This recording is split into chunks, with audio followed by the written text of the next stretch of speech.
All right, here we have a diagram that we're going to use to very quickly talk about several kinds of angle pairs. So the first kind I want to identify using this diagram are vertical angles.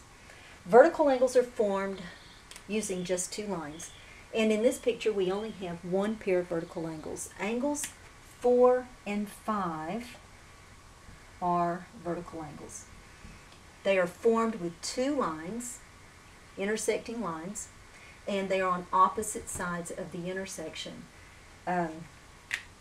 If you'll see, for example, angles 7 and 8 are not a vertical pair because they are not formed with two lines. It takes 1, 2, 3, 4 different lines to draw that, or actually 3 different lines. This is all one line, but this is a line and this is a line. So it takes 3 different lines to draw angles 7 and 8, so they are not a vertical pair. But 4 and 5 are a vertical pair.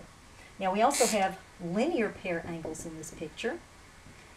And to be a linear pair, the two non-shared rays have to form a straight line. We've got several of those. If you look at angles 2 and 3, they are a linear pair. Their non-shared rays, non-common rays, form a straight line. So angle 2 and angle 3 are a linear pair. Also, angle 4 and 10. Their non-shared rays, this is their shared ray, their non-shared rays form a straight line. And in the same intersection, angles 10 and 5. Angles 10 and 5 are formed using a straight line. So angle 10 and angle 5 are a linear pair. And then the last linear pair we have is 11 and 14. Now, sometimes students want to say that 6 and 8 are a linear pair. But if you redraw angle 6 and angle 8, so I'm drawing this line to make angle 6, and I'm drawing this line to make angle 8, and then of course here's the line between them. When I draw that intersection out away from the rest of the picture and I label my two angles, I can see that they're not a linear pair because these non-common rays do not form a straight line.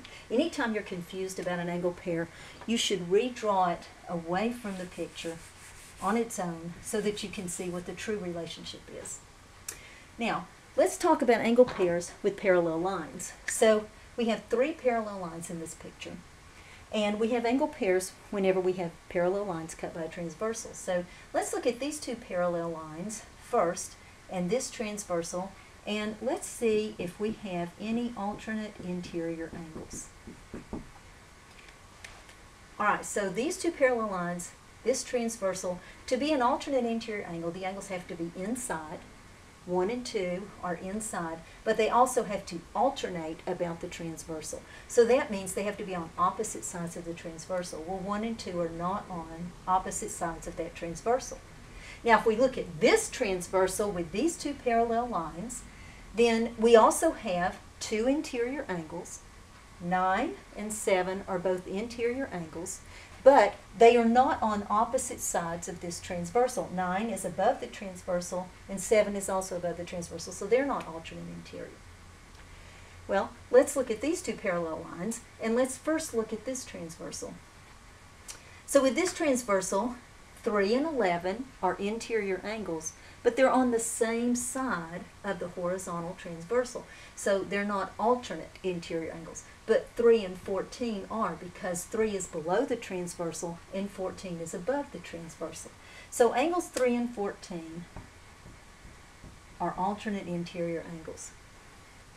Alright, when you look at this transversal, this one right here, with these 2 parallel lines, then angle 6 is on the inside, and angle 13 is on the inside, and 6 is above the transversal, 13 is below the transversal. They're on opposite sides of the transversal, so they are alternate interior angles. Alright, now let's look at this transversal. So with this transversal, the combination of 6 and 8 are on the inside, and the 12 is on the inside, but they're not on opposite sides of the transversal. So we don't have any alternate interior angles there. Now let's look at the outside parallel lines. Okay, for the outside parallel lines and this horizontal line as a transversal, angle 1 and angle 11 are on the inside. but they are on the same side of the transversal. However, angle 1 and angle 14 are on opposite sides. Angle 1 is below the transversal, angle 14 is above it. So angle 1 and angle 14 are alternate interior angles. Now if you look at these outside parallel lines in this transversal, angle 9 is on the inside, and angle 13 is on the inside, and 9 is on top of the transversal, 13 is below the transversal, so angle 9 and angle 13 are alternate interior angles. So these are all of our alternate interior angles for this figure. Now let's look at another angle pair with parallel lines, and that's corresponding. Corresponding angles are in the same respective place in their intersections. So if you look at these two parallel lines with this horizontal line transversal, then angle 1 and angle 3 are both to the right of the parallel line, so they're in the same place there. They are also both below the transversal, so they're both to the right of the parallel lines and below the transversal. That makes them corresponding angles. If you look at this transversal with these two parallel lines, then angle 9 is to the right and angle 6 is to the right of the parallel line. And they are both on the same side, they're both above the transversal, so angle 9 and angle 6 are corresponding angles. Now let's look at these two parallel lines. And these two parallel lines with the horizontal line transversal, 3 is to the right of this parallel line, but there's nothing to the right here, so they don't have a corresponding pair. But angle 2 is to the left of the parallel line, and angle 11 is to the left of the parallel line. So, and they're both below the transversal, so they are in the same place, so angle 2 and angle 11 are corresponding angles. Now, if you look at these two parallel lines and this transversal, we have 7 on the left of the parallel line, and we have 13 on the left of this parallel line, but 7 is above the transversal, 13 is below the transversal. So they are not corresponding.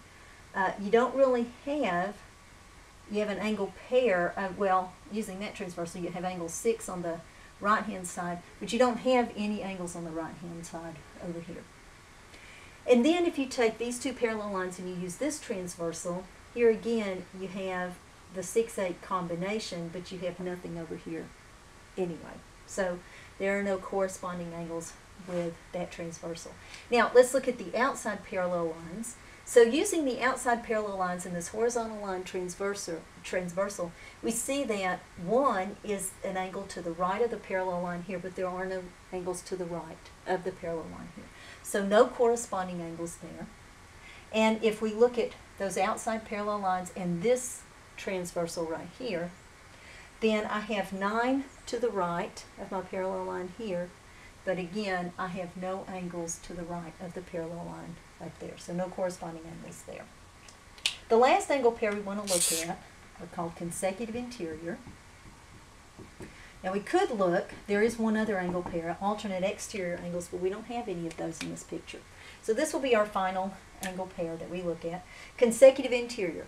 These angles have to be interior angles inside the parallel lines, but they also have to be on the same side of the transversal. So if you look at these two parallel lines and this horizontal line transversal, 1 and 2 are both on the inside of the parallel lines, and they are both below the transversal, so they are consecutive interior.